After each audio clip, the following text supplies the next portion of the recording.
Hello and welcome to Black Music Footprints. My name is Mondre Moffett. What we do here on Black Music Footprints is we celebrate the rich performance tradition of African American music, where we walk in the footsteps of giants. And on my next show, it will be no exception. We have in the studio with me, he's in the house, someone I'm going to introduce to some and present to others, a man that is the orchestrator and the arranger of the gospel sound. And I'll tell you more about that. He's the MD for St. Stephen Baptist Church. Would you give a nice, warm welcome for my guest, Mr. Brian Lofton? How you doing, man? Doing good. Good to see you. Yes, sir. Good to be here. Good to be here. I've always been an admirer of what you do. I use the word MD, and some people might think that means medical doctor. I'm not sure. But first, explain to me what an MD is. That's the terminology that we've used in the music business a lot of times in film and musical theater. Mhm. But indeed, kind of what are your duties as an MD?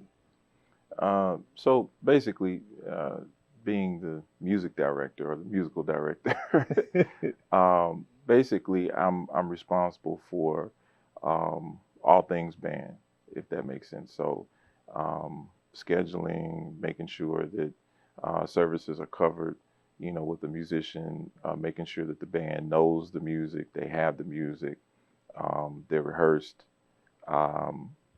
just whatever it is, like I say, all things band. Just make sure that we are in sync. Yeah. So you're dealing with a very diverse aspects of the elements of music with, sound dynamics, blending. Hmm. You are indeed orchestrating and arranging the music in a way that is complementary. One of the things that I admire most from someone who's sitting in your chair, Hmm. you have the choir master. The choir master is usually standing. Hmm. The lights on the choir master, standing tall and looking down. The MD is sitting Hmm. and looking up. Yeah. And that's quite a metaphor. Kind of behind the scenes, but looking up. And so there's something really sacred and really special and spiritual about the role itself of being an MD. It comes Yeah. with a lot of responsibility. Yes, sir. Yes, sir. It does. It absolutely does. Yeah. I want to hear a little bit about your journey. We know that to arrive at a point Mhm. where you would be the MD of a great ministry like we have here at St. Stephen Church, with all of the musical giants that are here, Man. very competent Yeah. musicians. Where did this come from? What's your story? I mean, where are you from? Who are some of your early influences? How did you arrive to be the Brian Lofton that we see and so love today? Man. Wow. The interesting thing is, if you ask me this outside of the cameras and stuff like that, I could tell you, a million things. But Yeah. Well, I'm from Chicago, born and raised in Chicago, and I don't know, my everybody in my family seemed to be able to play. My grandfather, my mom, my grandmother, everybody played, and um, actually one of my first instrument was drums. To be honest with you, I played drums all through grammar school, uh, high school, the whole 9 yards. That was my thing, drums and all of that. And growing up in church in Chicago, the musicians there, the musicianship in Chicago is phenomenal. Um, and so I have a huge church upbringing.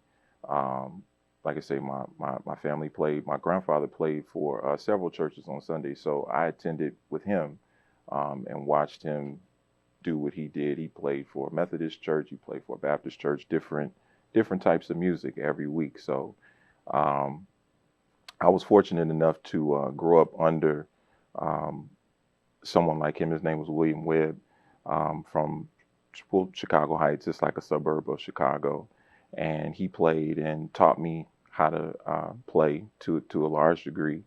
Um, and so I got a lot of my hymn background from him and my grandmother.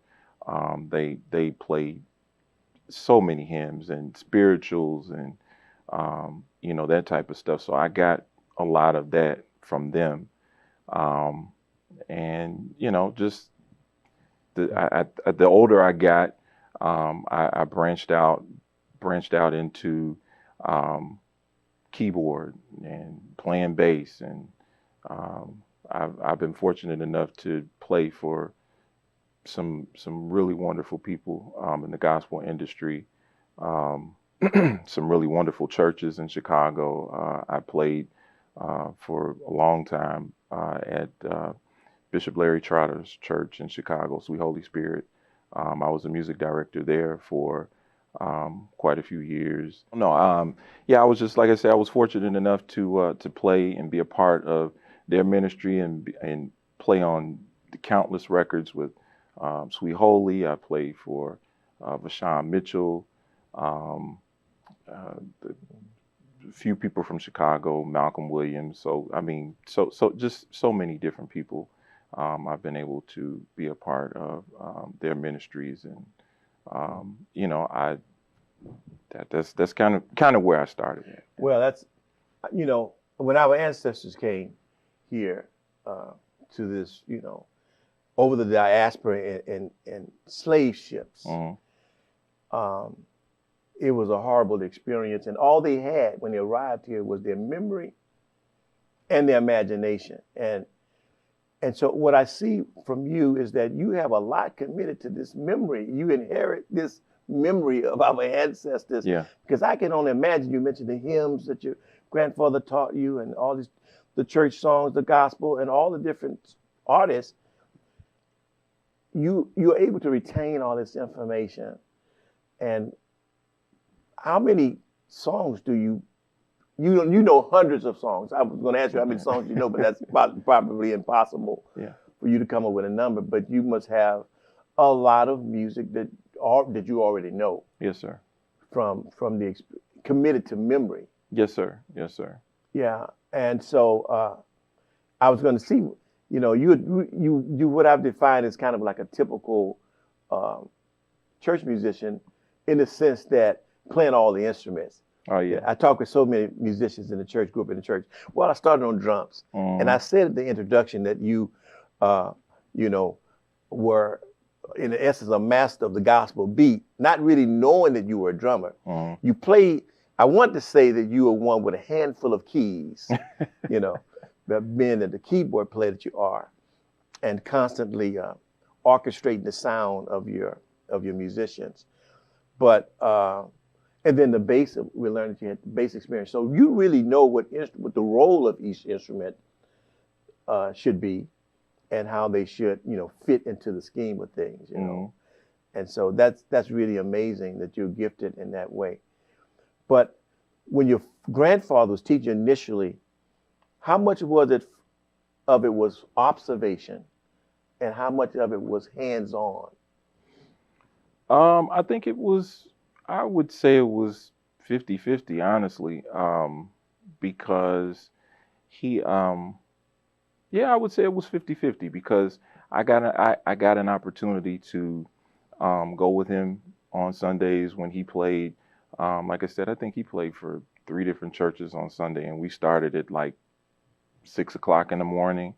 And the first service was like 7:30, and the next service was like 10 o'clock, and another one was at maybe 12:30 or so.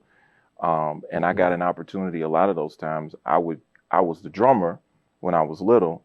He was playing organ, I would play drums. And I kind of switched over and started tinkering on the keys and stuff like that. So I was able to, and then just kind of watching him play every week and hearing these songs every week, I got an opportunity to really sit and play. And he had an organ and a piano at his house. So a lot of times, whatever I heard on Sunday that I wasn't able to pick up then, I would just ask him throughout the week to show it to me at the house or whatnot. And I was able to get that from him. This Chicago in our musical history is like a bombshell of just so many talent and so much talent in so many forms of African American music emerged in Chicago. You know, from the early 20s, you had Ma Rainey and Bessie Smith and the blues masters, and then you had Thomas the urban blues and Thomas Dorsey coming out of the blues culture, you know, developing his church, his first gospel choir, and Pilgrim Baptist Church and those places like that. And then you had, you know, King Oliver and Louis Armstrong playing jazz, playing the New Orleans jazz, migrating to Chicago, and then you have the Chicago going into a Chicago style jazz. Yeah, yeah. And then you had, you know, also Mahalia Jackson, and then you had Elvis Cleveland, and then you had the Caravans and Roberta Martin singers, and, you know, Sister Rosetta Thorpe. I mean, Chicago, man. And then, I mean, all you had to do is just live there and drink the water or something to become, you know, steeped in that culture, steeped in that heritage. But it's a fascination that I'm seeing a parallel relationship between Chicago and Louisville, where there seem to be, with certain musicians migrating into Louisville and creating what I'm defining, I'm getting to realize is the Louisville sound. There's a Louisville sound. If you don't know, you better ask somebody. There's a Louisville sound. And you made your way to Louisville. Did you have any relatives here? I don't have any relatives here. Like I said, I'm born and raised in Chicago, and I've been here for 2.5 years now. No family, none of that, just starting over. Yeah, you got here about the same time I arrived here. Yes, sir. Yes, yeah, sir. I came here from North Carolina by way of Brooklyn, New York, you know. And so I saw you sitting at the piano, just your profile.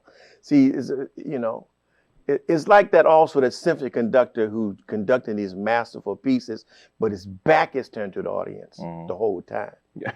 You know what I mean? It's like, I've always been fascinated with people like that who had such a profound effect on the culture and on what's happening, but yet so humble, the humility of you're sitting where everybody else is standing, and you're looking up and everybody else is looking down.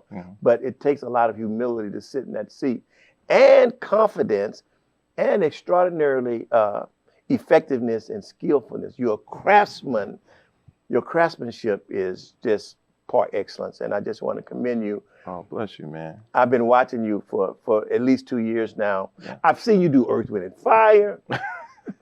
At the drop of the hat, I mean, it's like, okay, we got a special event. We're going to honor the pastor. We're going to do an Earth, Wind, and Fire night. And I'm saying, okay, are they going to ship in the band? Or no, it's the same guys that I just saw Sunday. Yeah.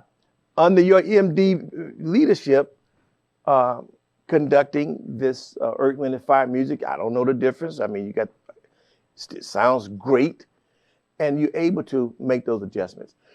Well, I tell you now, we're going to take a brief pause for the calls. We'll be right back with master musician Brian LOFTON. Stay tuned.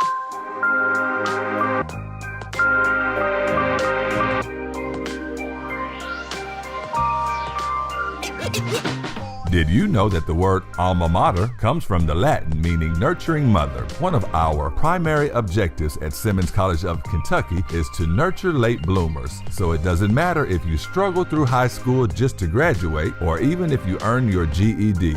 We don't look at a student's past, we look at their potential. Simmons College of Kentucky, creating the next generation of thinkers.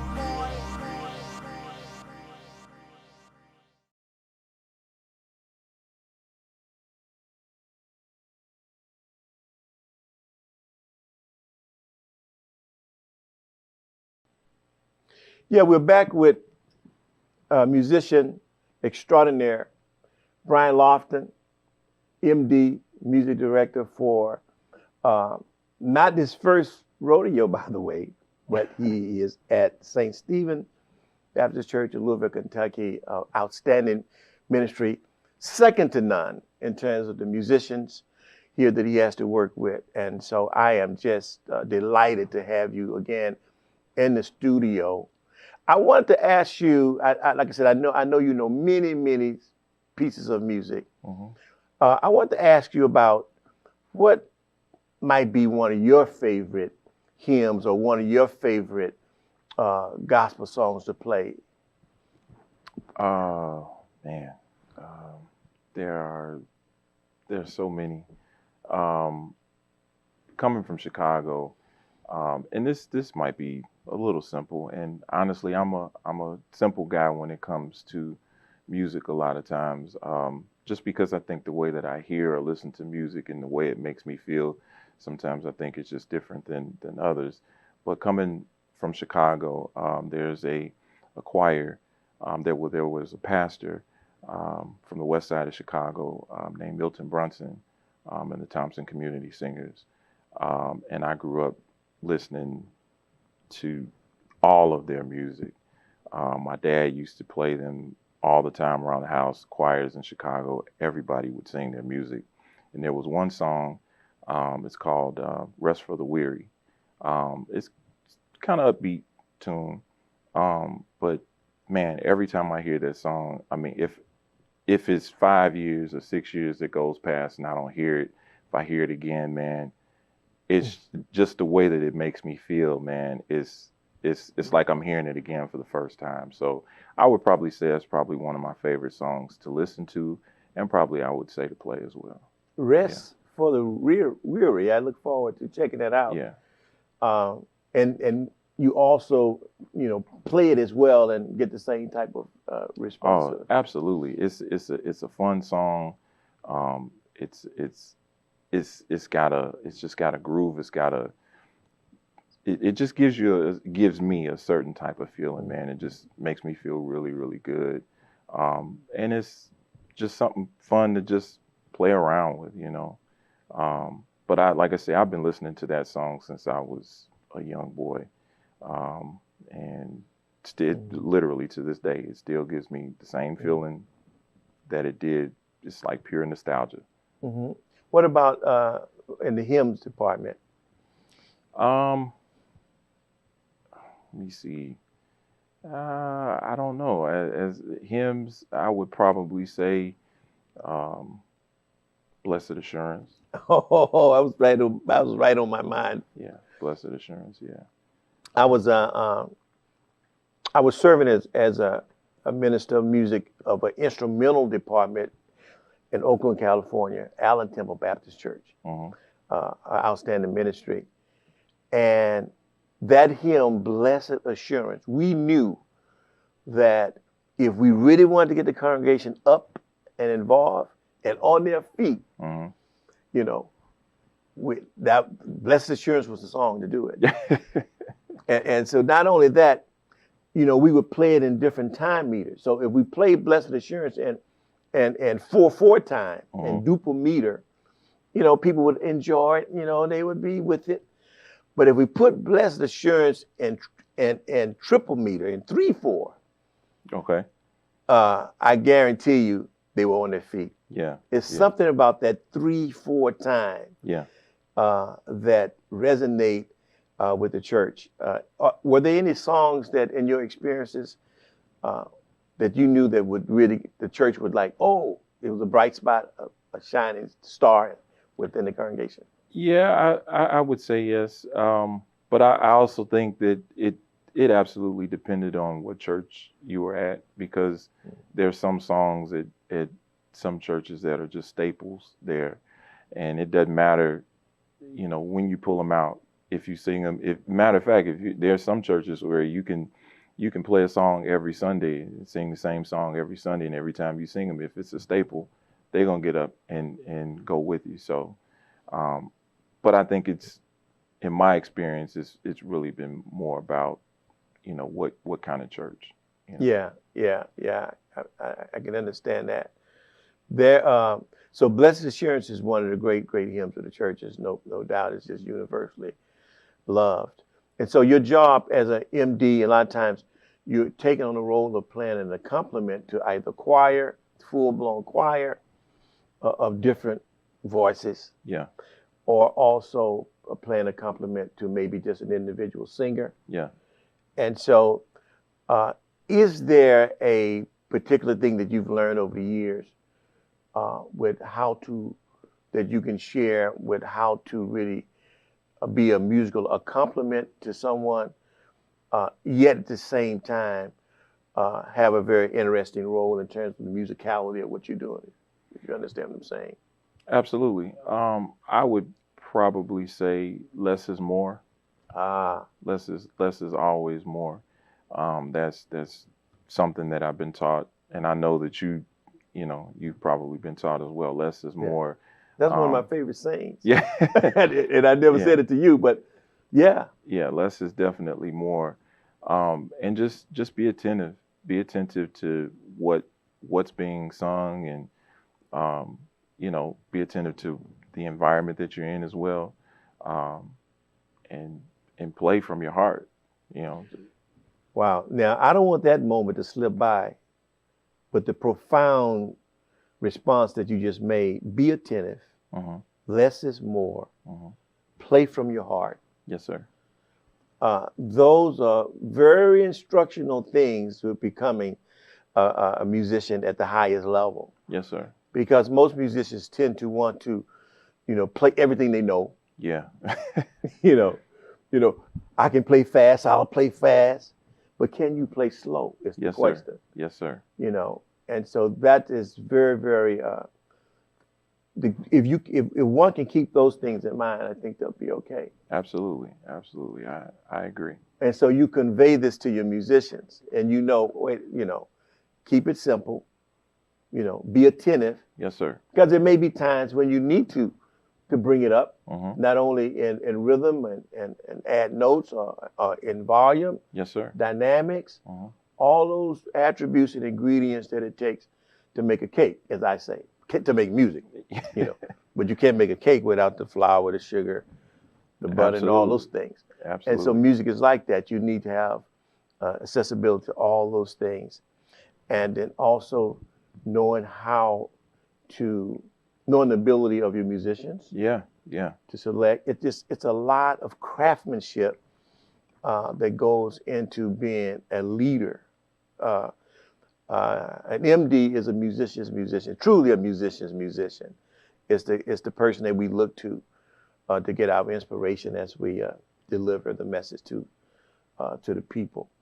Wow, this has really been great. So you journeyed from Chicago, you acquired those skills from your elders, from your family, Mm-hmm. and that's pretty much a trend among many of us. I come from a musical family, Yes, sir. and but there's those people outside of your family that influence you in a special way. Oh, absolutely. Now I don't know if you mentioned anybody outside your family, other than you mentioned your grandmother, your grandfather, your Right. mother, all Yeah. musicians. Was there anyone, because you had schooling, and was there any special person? Like, I'm just going to give you an example. Somebody asked me, "What's your biggest influence?" Now, my daddy was a great musician, Mhm. drummer. All my brothers play, but I think it's William Singletary comes to mind. He was my third grade teacher. He gave me my first formal trumpet lesson. Oh, wow. Had a tremendous impact. His passion for the music.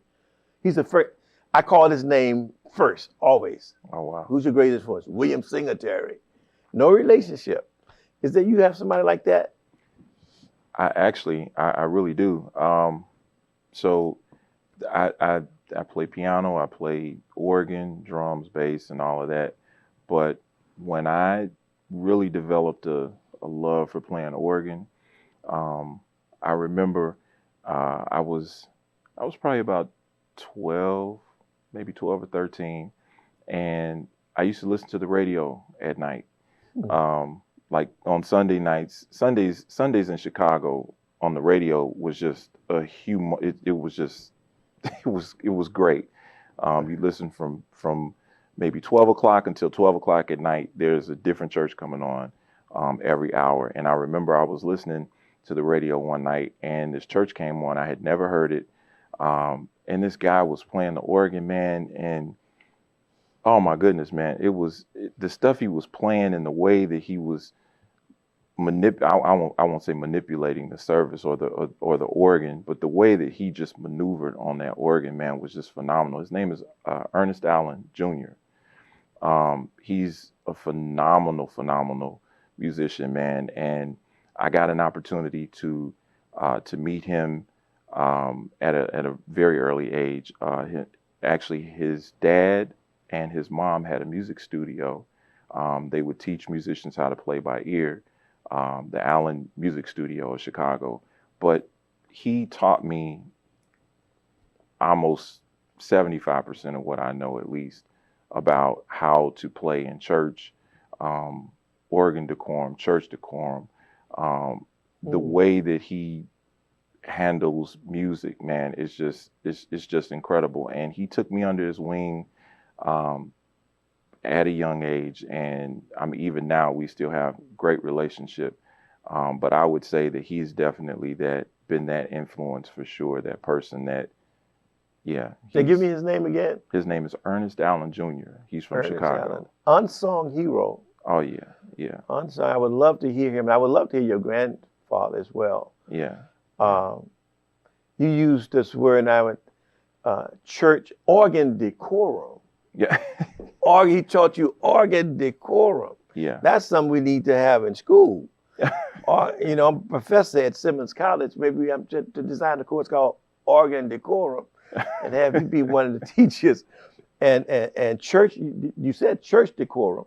Yeah, yeah. That's interesting. But the organ decorum, I'll be fascinated to know what that protocol is like, what that looks like, But yes, it's really been a fascinating thing to talk with you. We're almost out of time. As a matter of fact, I used to play the name game at all of my shows. Mm-hmm. I call out a name and you give us a reaction. Okay. All right. Richard Smallwood. Oh, wow. Probably one of the best fuses of gospel and classical and orchestral music that I've probably ever heard. Wow. Yeah. Walter Hawkins. Walter Hawkins, probably one of the best songwriters. Probably one of the best songwriters I think I've ever heard. Wow. Sure. I had the pleasure of working with him, and every time I hear Walter Hawkins, it's always fresh, like you're hearing it for the first time. Yeah, absolutely. It's great songwriting. And Andre Crouch. Well, I'll end on this note. Andre Crouch. Andre Crouch. Just versatile. I mean, his Andre Crouch's music is staples.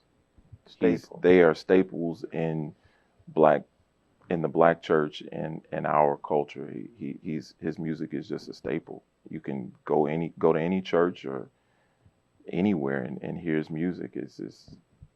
He's just a staple. That's brilliant. That's so true. Wow, it's really, you've given us a lot of food, a lot to go and research and listen to. I just really want to thank you, Brian, for coming in and sharing this time with us here on Black Music Footprints. I appreciate it. Live here on SSC Live TV, where truth, justice, and power always prevail. My name is Mondre Moffitt.